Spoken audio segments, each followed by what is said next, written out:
เอาแล้วจ้าช่วงนี้ก็เป็นช่วงหน้าหนาวได้เริ่มขึ้นแล้วก็เป็นช่วงที่เฮาสิได้กี้เขาปากก็สิแตกเขิบพร้อมกับรอยแตกที่ขาที่ผู้ได้เห็นก็ต้องบอกให้ไปเทวไลแต่ว่าบ่บอกให้ไปท่าครีมนั่นแล้วจ้าเศร้านี่ย้ายสมรักก็ได้ชวนเฮ็ดแปลงผักตั้งแต่เช้าเลยจากที่เฮาปลูกคะน้าปลูกพริกปลูกผักต่างๆนานาไปเมื่อ 3-4 วันที่แล้วย้ายสมรักก็เลยได้เสริมขึ้นอีกแปลงปลูกเป็นผักซี่หอมผักกาดย้อนว่าสิปลูกไว้ถ้ากินกับลาบกับป่นแซ่บๆแล้วก็ได้เตรียมไม้เตรียมอิหยังไว้ถ้ากันมาหลังจากที่เตรียมแปลงเตรียมอิหยังเสร็จหนูก็เลยพอมีเวลามาปลูกต้นไม้ไว้บริเวณบ้านในอนาคตของกระของและก็คิดว่าสิมาสร้างบ้านไว้ตรงนี้เฮ็ดไปทีละเล็กทีละน้อยปลูกต้นไม้ไว้เพื่อความลมลื่นเพราะว่ากว่าสิสร้างบ้านต้นไม้ก็ใหญ่พอดีส่วนด้านล่างก็สิเป็นพี่ที่เขามาเคี่ยผักกระเฉดน้ำออกจากสาให้สาตรงนี้สิได้ดูสะอาดตาบ่รกจนเกินไปตัดมาซึ่งตอนนี้ก็กลับมาใส่ปุ๋ยต่อใส่ปุ๋ยให้กับต้นใหม่ก่อนที่เขาสิเอาต้นใหม่ต่างๆนานาลงส่วนต้นใหม่ที่หนูปลูกก็สิมีต้นสนต้นลำซ้ำเวลาต้นใหญ่มากก็สิกลายเป็นพุ่มใหญ่ๆอย่างสวยงามแล้วหลังจากนั้นเฮาก็สิไปตักน้ำมารดน้ำก็บ่ได้หาจากไสดอกก็หาจากสาที่อยู่ใกล้ๆนี่ล่ะเวลาที่เฮาปลูกผักปลูกต้นไม้ทุกสิ่งที่เป็นพืชพันธุ์เฮาอย่าลืมรดน้ำให้เขาเป็นเด็ดขาดเลยเพราะว่าการที่เฮาเอาเขาลงดินแล้วความชุ่มชื้นในดินสิเฮ็ดให้รากไม้ได้รับสารอาหารได้ง่ายขึ้นพอตาเฮ็ดอีหยังเสร็จแล้วก็กลับมากระท่อมทำใจของยายสมรักนางเมาม้อยกันว่าสันกับดองเพิ่นแล้วก็พากันหายไปสักพักไปได้พักกันจองขึ้นมาในช่วงบ่ายแปลงผักของเฮากับท่านได้เสร็จก็เลยได้มาเฮ็ดต่อ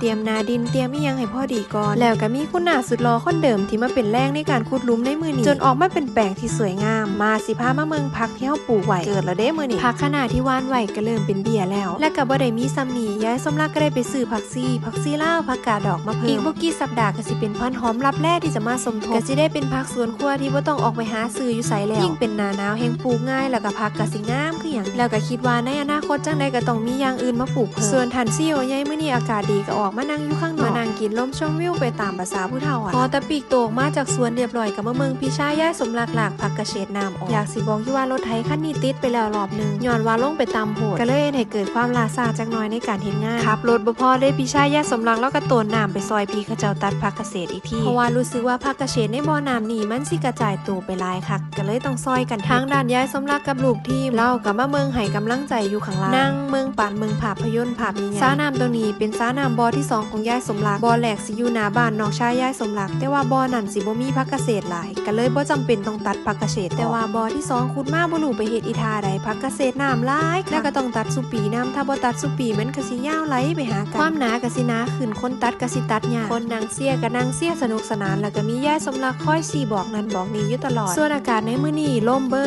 ดมืออย่างที่ว่านั่นล่ะจ้าพร้อมขาแตกค่ะบ่มีแดดเลยมีแต่ความเย็นของอากาศที่พัดผ่านผิวถือกิ้งแต่ละที่บ่อยากคิดสภาพตอนอาบน้ำเลยบักลาน้อยก็นอนแสบคักย้อนว่าอากาศดีนั่นล่ะจ้าพอฮอดเวลาให้ค่าจ้างอายแล้วก็มาขอเบิกตังค์เราบอกว่าสิเอาไปแก้หนาวยายสมรักก็จัดให้เมืองส้มก็เป็นตาให้เราแก้หนาวอยู่เพราะว่าเราลงน้ำอยู่เบิดมือโลดแล้วก็มาปิดถ่ายที่ยายสมรักไปเก็บบักทั่วปีไว้ถ้าตำยามแรงบักทั่วปีปอซานดีค่ะเรื่องราวในมื้อนี้ก็จบไปคลิปหน้าสิเป็นอีหยังอย่าลืมติดตามชมกันเด้อจ้า